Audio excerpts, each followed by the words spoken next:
Wednesday, May 11th, 2022. I pledge allegiance to the flag of the United States of America and to the republic for which it stands, one nation, under God, indivisible, with liberty and justice for all.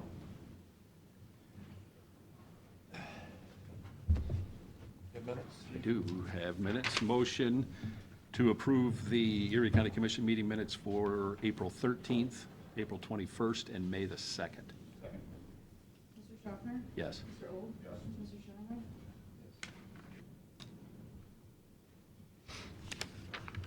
Okay. Well, I have a 3-hour administrator report today, so I'm Oh, gonna, great. condense it to. No, take your time. Are you sure? We're in no hurry. I didn't think we were. I Yeah, thought we were gonna maybe recess around noon, come back. Noon would, yeah. Would that work for you guys? We'll break for, what, 15-minute lunch? Yeah. Or, Aaron, why don't you get some sandwiches and bring in, and we'll just work right through it. What do you say, Matt? Yeah, that'd be great. You guys are the funniest county commission in the state of Ohio. So I just have one thing. We did have the lodging tax number post here for May. I told you I'd give you it'd be a better read once May posted, because that represents the first quarter. And it was really positive. It was about $269,000 that posted this month. And that compares to 209 last year. And if you go back to 19, it was only 144. So we are up significantly from the last 3 years as far as what was deposited. And year to date, we're up almost. From last year, we're up about almost 60% from last year, and then 37% from 2020. So that's encouraging. And our next 2 big months would be the August and November. That kind of picks up the heart of the summer, and those will, like, based on this trend, I expect those numbers to be pretty solid. And again, this helps fund our sports force debt service that we have. So the other half goes to VCB. How much was that again? I'm sorry. 269 posted. This is just for one of the 4 I'm talking about. So year So- to date, we're at 526. As compared to? Last year, 331, 220, it was 385, and 19, it was 327. In 19. Yeah. And that's before any of these new Before rooms these come new online. hotels, Yeah. Yeah, so that's the other issues. We'll have these other rooms that'll be coming online. So we'll realize that impact, honestly, more so later in the year and probably more of 23. But that's really positive numbers for that. So that's it. Condensed it all down to that.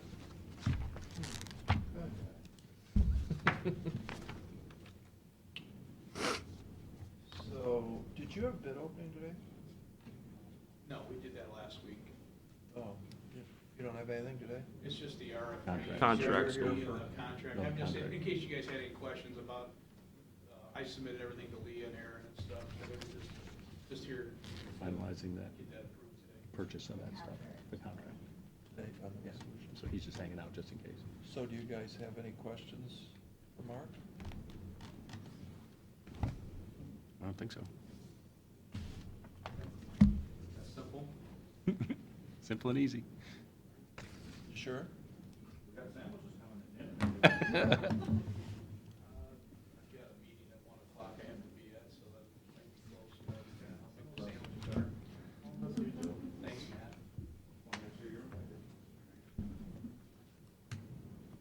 All right, well, let's go into the investment board meeting.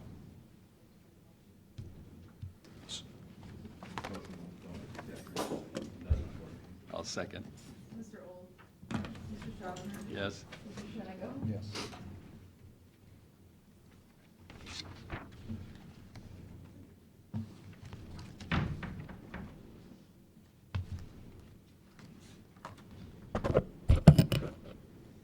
Are we live? Okay. Never can recall who has to declare that we're in the committee meeting once you close the commissioners meeting or what. Everybody has their own little processes. But any event, yes, beautiful day out there. We're finally in spring, and geez, the inflation numbers this morning were just a tad better, but as we know, even at 8.3%, it's 8.1, weren't they? 8.3, I thought. 8.3. Yeah. March was 8.54, so So just, that's quite a bit now. I said a tad. And of course, if we look at the shadow government statistics, who do that, shadow government statistics, it's a website that does, looks at the some economic releases and kind of gives a different take on them. And from the standpoint of, does a calculation, looks at the inflation numbers using the old methodology. I didn't know that, from 1970 or 80? Right, from the 1970s, yeah. And now it's going to be 15%. Well, it was actually much higher when we looked at the March, they posted their March numbers based on shadow government statistics using the old methodology. Inflation was more like 16.7. How much? 16.7. So almost I've double, never heard this before. Have you guys shadow government website? yeah, Never heard that. I've never heard that name. shadow government statistics. It's a website. Yeah, I guess it's not in the dark web, but it's. But it's a real thing. Yeah, it is a real thing. Right. Yeah, because I've always heard that about the, if you use the same metrics. In fact, I think I asked you Yes, about you that did last ask time. me about that, Oh, yes. so that's how you found the shadow So, government? yes, I researched that for you, yes. Yes. Because I had remembered to write it down last time, so I knew I needed to look it up. But in any event, yeah, clearly inflation, we know, is, a concern. But if we look at the county's portfolio, at the start of the presentation material here, we now stand at 109 million invested of a total cash and investments available of 136 million. So at this stage, at the end of April, the county was maintaining 20% of their total dollars in cash and 80% allocated to the investment portfolio. So this was a metric that we had talked about that we find for most people is a good rule of thumb. And Caleb was very instrumental in getting that implemented. With February 1st, there was an additional $4 million that was put in the investment portfolio, which put us to the point where we are here today. So this will certainly be something we'll continue to monitor throughout the time. And of course, as we find with some counties, sometimes 20% is a good benchmark. Other times it's a lesser amount, and other times it's a higher amount. So Caleb, is this the not tax collection amount? This is kind of the Right. amount we have? yes, Yeah. Okay. yeah. So this is. Settlements happen, so we're through settlement. And the bills are paid, this is about what you got? Okay. Yeah, so this is a good baseline point, I agree. And we actually go back and compare that to where the spread was on a year ago, so in April of 2021, and it was more like a third cash and 2/3 in the investment portfolio. So clearly, moving those additional monies, identifying that we were at a point cash-wise that, Caleb was comfortable with doing that. It's certainly benefiting the county from the standpoint, particularly now as we're in this rising interest rate environment. And as we can see, right now the portfolio yield, although it's just under 1%, and of course that's a function of, it's a long-term portfolio. Securities were purchased in various interest rate environments. I can tell you that the purchases that we did make over the past 3 months, which we were weighted a little more to the shorter term, we were reinvesting funds to yield a 1.74. So clearly that was much higher than even what the previous purchases were. And as yields have continued to rise, we are looking at, as we're in the reinvestment side and reinvesting funds at 2% or better. So, this is clearly an opportunity based on the portfolio structure, it will start to shift, and we will start to, as we're reinvesting at higher rates, be in a position that the portfolio yield will increase and the county's interest income will increase. At this stage, we have, 24% of the portfolio maturing inside of a year, and 21% maturing inside of 2 years. So almost 50% of the county's monies will be turning over from an investment standpoint here, over the next 2 years. And so the tricky part comes, how do we balance, balancing the risks that are still in the economy here as it relates to, yes, we have this high inflation, yes, we have the Fed saying they will do what it takes to combat inflation, but we know the Fed can only use one tool, and that's interest rates. They cannot control the supply chain disruptions that have been a result of, say, China's zero COVID policy, whereby manufacturing facilities and port facilities and the like are shut down, and where the demand for goods and services, of course, even coming out of China, are depressed at this point, which actually is a good thing for us. But the supply of goods coming out of or going back into China has been greatly impacted by the zero COVID policy from China. So we had the first quarter GDP numbers come out, and it was surprisingly a negative read. GDP for the first quarter was a negative 1.4%. The market anticipated that we would have slowing growth in the first quarter, but not negative. So it was rather a surprise, I would say. And it certainly raised the specter that the consumer may be slowing this year, particularly. And when we think in terms of what were things that occurred in 2021 and prior that led to economic growth, a lot of it was very stimulus driven, as well as just abnormal COVID related behavior. And so clearly, as folks are returning to work, returning back to their more normal activities, and no longer have that influx of COVID stimulus dollars, it's logical to have expected economic growth to start to soften, but clearly, having a negative read on the GDP was a little bit of a wake-up call, I would say, from the standpoint that the market is now looking at this and saying, well, if this trend continues and we have, of course, 2 quarters of negative growth, well, then that technically is a recession. And so the environment we're in today is a rather, I would say, precarious one, because we have fiscal policy is not stimulative, so meaning no more stimulus dollars going out. Monetary policy, though, is becoming contractionary.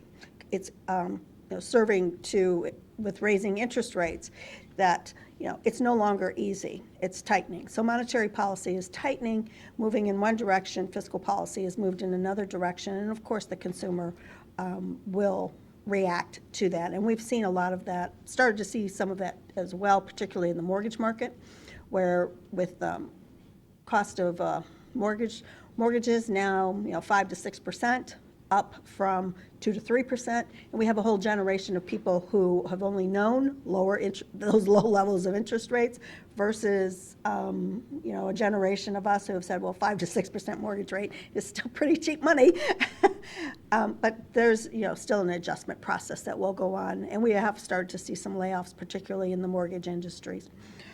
But again, as we take into consideration these factors, we think it's prudent to continue to maintain more of a tilt to the shorter term, to be able to evolve, change the investment strategy as the market conditions evolve, but still maintain some exposure to the longer term, to lock in some interest rates so that we're protecting the county's investments against any adverse, really, impact in the market.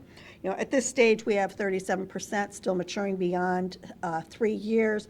We would look to let that roll down to 30% and then maintain it at about 30%. We think, based on what we're seeing in the marketplace, that the market does have priced in Fed action to, in essence, get that overnight rate up above 2.5%. We know historically the Fed has always raised rates higher than quote, is necessary and as a result has pushed the U.S. economy into a recession. The question becomes, is it a shallow one, or would it be shallow and short, or would it be shallow and extended? You know, how would that look? So again, there's just a lot of moving parts of which there's no definitive answers at this point. But we think it's important to continue to protect some of that interest income, and particularly when we're seeing rates out in the 5-year at 3%. What's the yield curve doing? Yield curve is very, very steep inside of 5 years. So within the scope that we operate in, yes, it's very steep, and that's reflective, right, of the Fed is slowly moving that short-term rate up, but longer-term, the yield curve is relatively flat. And so again, flat yield curve is a signal that the market collectively is expecting that the inflation numbers will settle back down, that economic growth will not, return to the strong growth numbers that we saw in 2021. And we just saw a big insurance company will do 25-year, 25 for 4.5. Oh, So that tells me that yeah, they must think things are looking good. right. In the future. Mm-hmm. It's just we need to get through this problem Right. area that we're in right now. Right. What kind of metrics do you use or look at as we shift maybe from more of the long term to get them to shorter term so that we can make decisions when those rates go up? What's the trigger point do you have to actually, if we have 17% and we move, say, $10 million comes back, I guess technically to cash initially, but then from there to dump into a longer term, what's the trigger to do, like, how long do you wait? Do you wait and see what the Fed's gonna do? Do you see, because they don't necessarily announce what they're gonna do, but they may say they're gonna meet 4 more times this year. Right. And you're right, there is a balance between following the Fed rhetoric that is issued through their, after their meetings, which are 8 times a year, and then there's the Fed rhetoric that comes out of each of the individual participants on the FOMC board, where we have a very wide variation of where folks think that overnight rate should be headed, but then looking at how is the market collectively viewing that and pricing that in. So clearly, if we were to start to see signs that the yield curve was going to be inverted, and that it would be sustainable, because we did have a couple days here where the yield curve did very slightly invert. But if we saw that it would invert and would be felt it would be sustainable, then that would be a trigger to shift. Shift the strategy. Again, we approach things, I would say, we want to always keep this in mind from a longer term perspective. So we're not necessarily looking to time the market, but certainly those timing factors come into play as we shift our strategy. We don't take what we would call a speculative position of making, very broad changes. Because again, we have an existing portfolio too.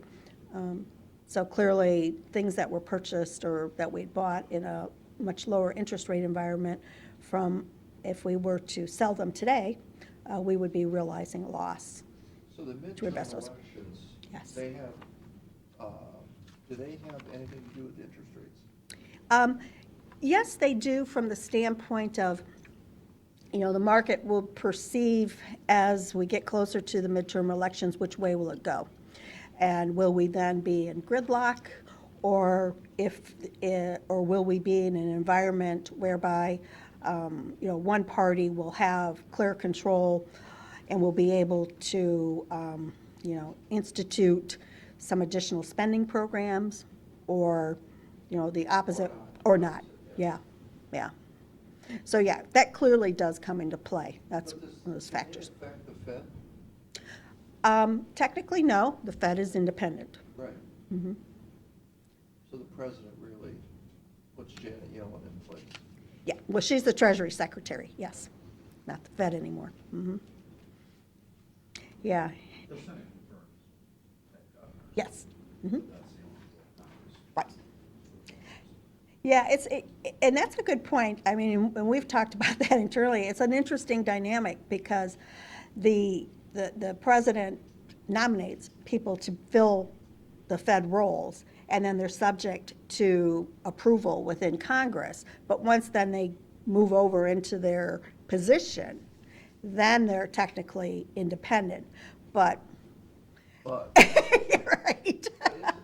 isn't there a term for that? Yes. They can't be replaced at midterm because they're a 4-year term appointed, aren't they, to the board?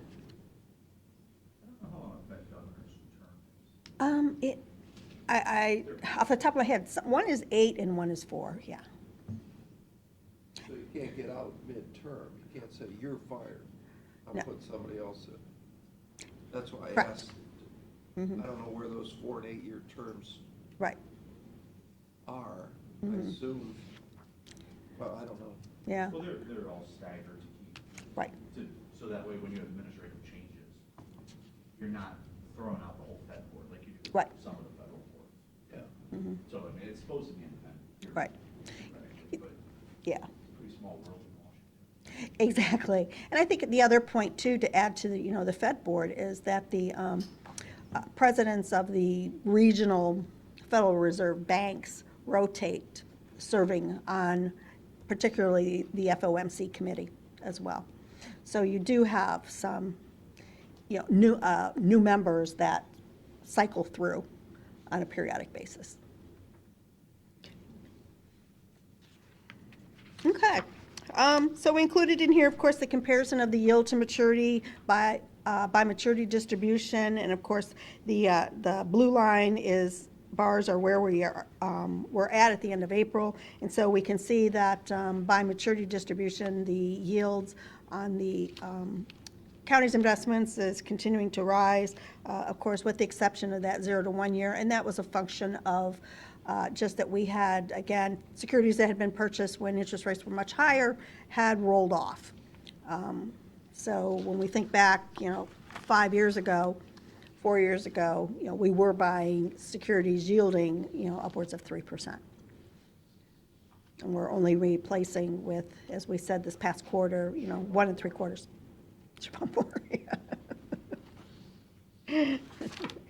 Hindsight's 20/20. And then we gave the historical portfolio statistics as well. And we touched on that, the difference between a year ago versus today. But on the economic update, just to kind of wanted to touch on the first slide in the economic update. What we have shown here is really how the Fed outlook has changed and changed very quickly.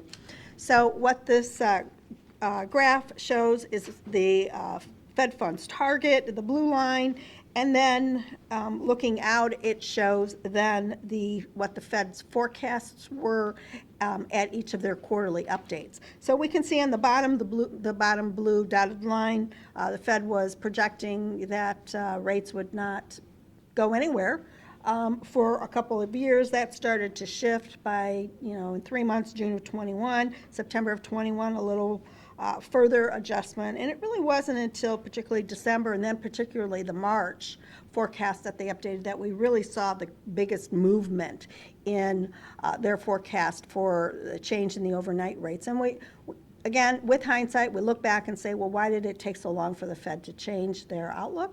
And it circles back to their mandates. The Fed was very focused on the unemployment picture and the employment picture, and it was in November of 2021, employment numbers, which really delivered the employment news that the Fed was looking at, which was that statistically the U.S. economy was back to their full employment measure. And so then, up until that point, as we know, the Fed was rather dismissive of the inflation picture. Perhaps really did not have their eye on that ball, but felt that they would sacrifice inflation for the benefit of employment.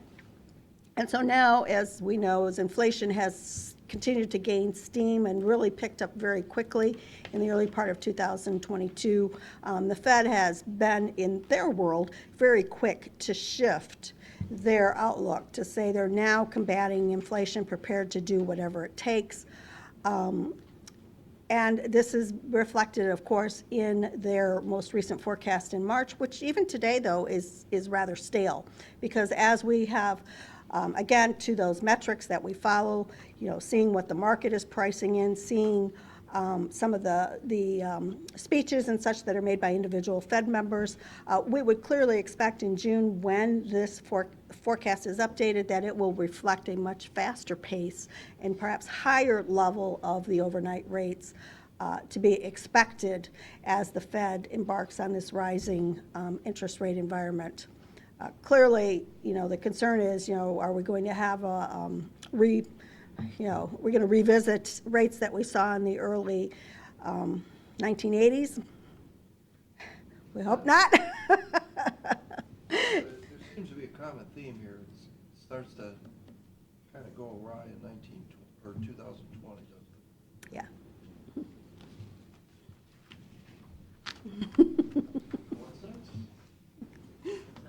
Coincidence?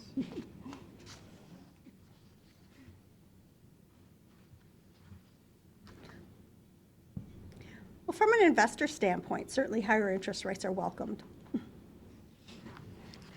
And clearly, right, the county will benefit from that. Hopefully, we have an economic downturn, any benefit on the income standpoint is not, negatively offset.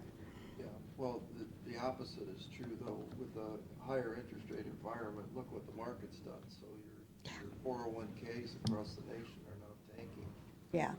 So I think I'd take the lower interest rates and the higher market every day, wouldn't you? Doesn't help us, but, Yeah. Depends how much interest rates get. huh?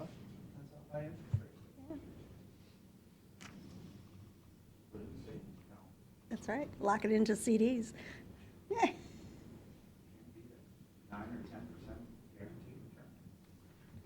I remember those days. I do too. Sadly, but true. I can tell you that while the savings rate might have been good, the rest of the world was terrible. Yeah, that 14 3/4 first mortgage we had, that was tough. Yeah, when I started in business, it was 18%. Yeah. People were buying houses at 18%. I had one of them work with a city east of here, and one of the gentlemen that's on their treasury board is a small business person. And he was relating a story this week that when he first got into business and had to obtain a small business loan to start his business, and he has a chain of gas stations out east, he said his rate on his loan was 20%. So yeah, to your point. He said, but he took the leap. Yeah, a little different. Yeah, the biggest, the negative to these 3% Yes. is that you ultimately loan money to people that probably shouldn't be doing it Yes. in the first place. Mm-hmm. And, that's where we're at today. Now that, the question is, will the price of the house or Right. the car, the boat, boats, I was talking to a guy the other day, you can sell a 2-year-old boat for more money than you paid for it. Yeah. There's no boats available in the world. They're Yeah. all sold. Wow. And you order a new boat today, it's 2 years out. So the used boat market, now this is boats. Yeah. This is the worst investment Yes. in the world. Oh, yeah. Buy a boat. You're done. Drive it for an hour, it's worth half. Yeah. Now it's worth more money. And I thought, that's really the tell in America today, when a boat is worth more money used than it is new. I have a friend has a 20-year-old boat. He bought it 10 years ago when it was used, and it's worth more now than it was when he bought it. And it's 20 years old. It's insane. It's crazy. That is insane. But in the end, when Yeah. the merry-go-round stops, Mm-hmm. when the merry-go-round stops, and that guy's gotta go sell that boat that he paid way too much money for. Yep. That's when 2008 happened. Yes. Same with housing, same with cars. Right. Why can I sell a used car for darn near as much money as a new car is today. Yeah. Did you know that? I could sell my truck that's 2 years Oh, old yeah. for the same amount of money I paid, and I could buy a new one for about the same amount of money. Mm-hmm. Now, does that make any sense? Except go try and find my truck. Yeah. I've been looking for another truck. There's none out there. You're gonna play them. That's the guy who ordered Play one. the spread. When are we gonna get it? Don't know. Oh, no, that's a big question. Well, Pat, to that point, again, in the same conversation we had earlier this week, someone was talking about a friend of his got a new car, actually got it, but because all of the chips are not available, some of the functionality, like of the creature comforts, Don't work. don't work, like the heated seats, you know? Things like that. I was like, It's crazy. it is crazy. It's, you Yeah, just, the same thing on the truck, there's certain things, the trailer assist thing that's not available, NA. You know, little goofy things, it must be something to do with they can't get the part that makes it work or something. But they tell you right on the order sheet that that's not available. But yeah, just totally insane. it is insane. So it's like, why are you paying for it today if it's not working, right? Right. Yeah, so it is certainly in an insane world we are living in, that's for sure. Well, I see our esteemed attorney is here, and in the interest of time, of his time, Yes. we probably better wrap this up. Yeah, so basically, you know, the other factor too, though, that's of course a little concerning is, you know, how this will all translate into wages.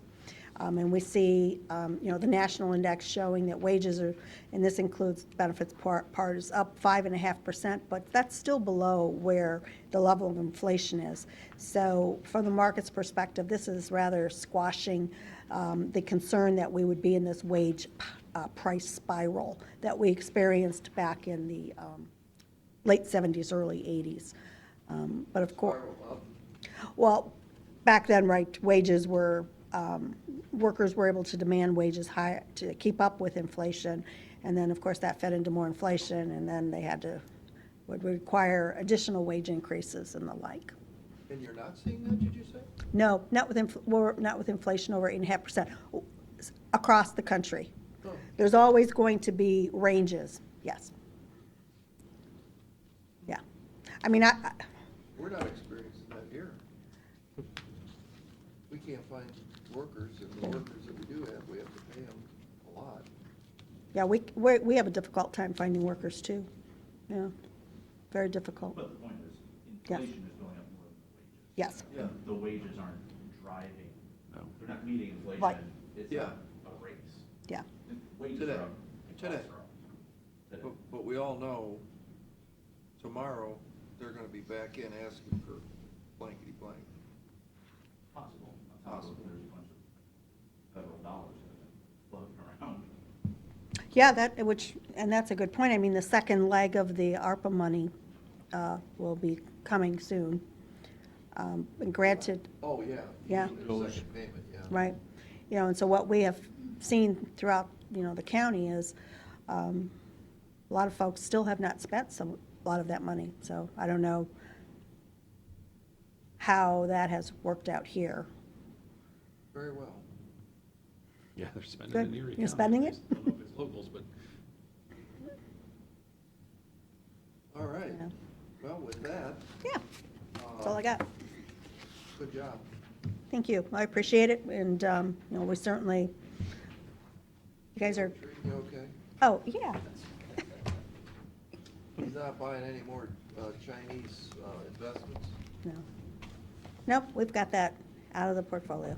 India, and No, nothing like that. Made in America. It's all, yeah, 100%, yeah. That's good to hear. Perfect, thank you. thank See- you. Have a great summer, I'll see you later. Thanks. Yeah. Thanks for that intel on the shadow government statistics. Definitely be looking into that. Perfect. So, I didn't see, we've got a big audience here today. Is there any public comment? We have executive session, so we'd like to keep these to 3 minutes or less. Yeah. Motion on executive session? Oh, wait, don't you- Sir, do you, Oh, I'm No. sorry. sir, did you have anything? No? No? All right, go ahead. Well, first we have to. Do the from resolutions. the investment. Oh, yeah, good point. Oh, Motion to good point. recess I'm sorry. back to Thank you, county clerk. commission meeting. You're welcome. I'll second. Mr. Old? Yes. Mr. Schaffner? Yes. Mr. Shenigo? Yes. Now, we have some resolutions to read, or what do you want Do to you want to do that now, or do you want to? You want to do executive session first? President? Yeah, what's your choice? No, let's do that first. I don't want to have this kind of pressure. Okay, well, I'll make a decision. Let's do resolutions after. All right, that's a good idea, Motion to Commissioner go into Old. executive session regarding pending litigation with Gary Gross. Second? Mr. Old? Yes. Mr. Schaffner? Yes. Mr. Shenigo? Yes. Second? Mr. Old? Yes. Mr. Schaffner? Yes. Mr. Shenigo? Yes. Okay, well, I wanted to kind of bring you guys up to speed on Friday's meeting that we had with the city over the settlement discussions. Hank and Pete were there. We had Jason Henners from Public Defenders and our lawyer, Joe from Eastman Smith. So the meeting went, 3-4 hours, I would say, back and forth. And I think we've come to a potential settlement on the suit. We would pay the bill that they have sent us in the amount of $1,650,000, I think it was, out of the approximately $2 million that we owed. The city also, as part of that payment, we would get that NASA pump station money that we had, I think we billed them on that, I believe, Pete. And city agreed that they would put their accounting in order shortly, and we would come to a check on that we would get. So that would avoid any potential future litigation on that. And I think the big thing that came out of it is we all agreed that the contract is complicated at best and contradictory at worst from page to page. And we thought, well, maybe as Steve, I think you had talked about in the past, maybe if we came up with a rate, in other words, make Erie County a customer of the city, we would pay X number of dollars to be determined in addition to the rate that we pay today, but it would include all of the future improvements. Now, the future improvements could add up to $750 million worth of projected costs. Now, that depends on what inflation does on construction, but Pete did a analysis of what those improvements that the city has proposed to both state and federal EPAs, and it's over $700 million, I believe, right? That's a little under there. Give or take. That would get calculated in the rate. So we don't necessarily agree with that, but what we did agree is that the county and the city would in good faith work together. We would appoint our engineer, our finance people, and would meet with their engineer and their finance people. And for the next 4 months, they would work towards establishing what these future improvements would be, and consequently then establish a rate. So it's a little bit of a leap of faith. I'm going to tell you guys that it's maybe this won't work. I'll go on the record as saying that, but I know Mr. Brady and I both believe it will. And I think that we don't want to keep spending money on lawyers. The city and the county don't. We want to come up with a fair and equitable way that both parties can agree on, and we're going to move forward. So I take Mr. Brady at his word, and I hope you guys agree with it too, and that we can put this behind us. So any questions? No, I think it's good, and I appreciate you and everybody taking time on Friday and staying late and getting this deal done, or getting to this point where we can proceed without having to do it in court. I agree. I like the idea of removing the piece of the contract which is going to be troublesome forever moving forward, where, you know, you have to decide, well, how much do you pay? Do you pay a percent? They choose the project, we don't look at it, we can look at it, we disagree with it.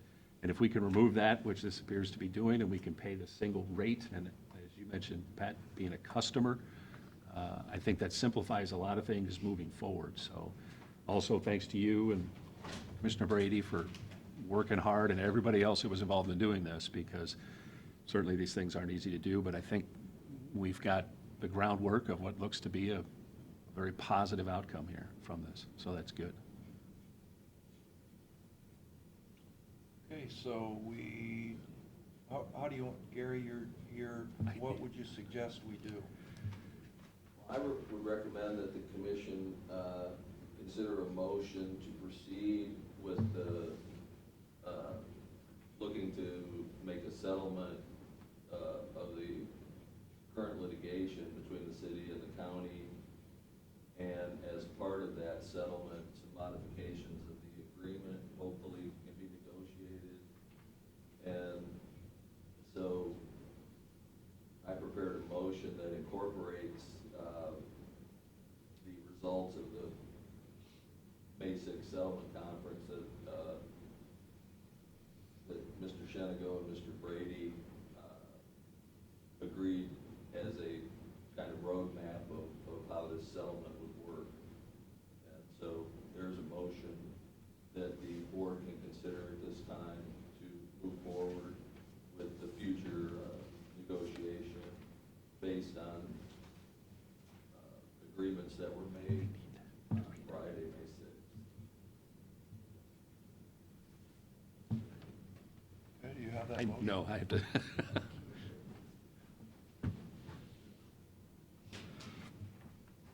I will read that motion. I will make a motion to proceed. Make a motion that the board agree in principle to a settlement of the litigation with the City of Sandusky over the Sewer Services Agreement, case number 2021 CV 0477 in Erie County Common Pleas Court. Terms of the settlement would generally include, among others, the following provisions. Number one, the county would pay in compromise of all monetary claims the parties have against each other, $1,650,000 with full releases of all damages claims between the county and the city. Number two, the present sewer services agreement will be amended, specifically Section 15 regarding good faith negotiation, and the mediation provisions of Section 15.2 will be replaced by a binding arbitration process that includes a loser pays provision. And number three, a process will be established to negotiate a replacement of the cost-sharing provisions of the sewer services agreement with a rate-based structure.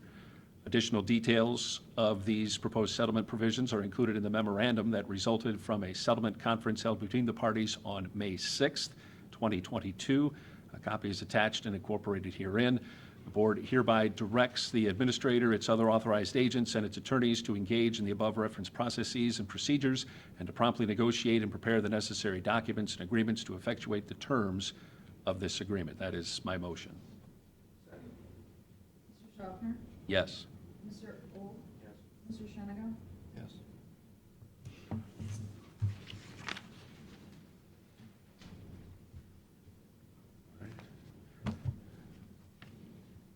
Okay, do you have more? I have the resolutions. First, a motion to award the bid for the computer-assisted mass appraisal and property taxation system software to ISSG Incorporated as the lowest and best bid. Mr. Schaffner? Yes. Mr. Old? Mr. Shenago? Yes. And move for adoption resolution of the Board of Commissioners for the purpose of entering into an agreement with ISSG Incorporated. Mr. Schaffner? Yes. Mr. Old? Yes. Mr. Shenago? Yes. Move for adoption resolution of Board of Commissioners for the purpose of amending the 2015 Purchasing Policies and Procedure Manual, Amendment Number 5. Mr. Schaffner? Yes. Mr. Old? Yes. Mr. Shenago? Yes. Move for adoption resolution of Board of Commissioners for the purpose of submitting the Reclaim Ohio Youth Services Subsidy Grant Agreement and funding application to the Ohio Department of Youth Services. Mr. Schaffner? Yes. Mr. Old? Mr. Shenago? Move for adoption resolution Board of Commissioners for the purpose of executing payment of then and now certification. Mr. Schaffner? Yes. Mr. Old? Yes. Mr. Shenago? Yes. Move for adoption of resolution of Board of Commissioners for the purpose of entering into Amendment Number 3 to the Strong Family Safe Communities Multi-County Collaborative Memorandum of Understanding with Lucas, Ottawa, Sandusky, Seneca, and Wyandotte counties. Mr. Schaffner? Yes. Mr. Old? Mr. Shenaka? Move for adoption of resolution of Board of Commissioners for the purpose of authorizing the county auditor to make budget modifications. Mr. Schaffner? Yes. Mr. Old? Mr. Shenaka? Move for adoption of resolution of Board of Commissioners for the purpose of authorizing the county auditor to make an interfund transfer. Mr. Schaffner? Yes. Mr. Old? Mr. Shenaka? Move for adoption of resolution of Board of Commissioners for the purpose of authorizing the county auditor to make budget modifications and supplemental appropriations. Mr. Schaffner? Yes. Mr. Old? Mr. Shenaka? Move for adoption of resolution of Board of Commissioners for the purpose of authorizing the county auditor to make interfund transfers. Mr. Schaffner? Yes. Mr. Old? Mr. Shenaka? Is that it? Is it? There should be a motion pointing to the One Ohio Board, and then also one saying that we agreed to the MOU. Motion to, I'll make it. well, no, we just need a motion to recess. Recess it? Yeah. Can't we do it by motion? Can't I just Yeah, make you a can do a motion? motion to appoint me, but there's an MOU that we have to do. It's print, it just needs print. Oh, okay. The motion recess, I'll second. I'll second. Mr. Old? Mr. Schaffner? Yes. Mr. Shenaka? Yes. You don't know that. It's true. Can't somebody write in? Second. Mr. Old? Yes. Mr. Schaffner? Yes. Mr. Shenaka? Yes. I have a motion to appoint Commissioner Old to the One Ohio Foundation Board, Region Number 19. Mr. Schaffner? Yes. Mr. Old? Mr. Shenaka? Yes. Motion to, and we also, just for the record, we also have a memorandum of understanding that's getting signed, agreeing to a initial structure for the Region 19 Ohio Foundation Board. With that, I make a motion to adjourn. Second? Mr. Old? Yes. Mr. Schaffner? Yes. Mr. Shenaka? Yes.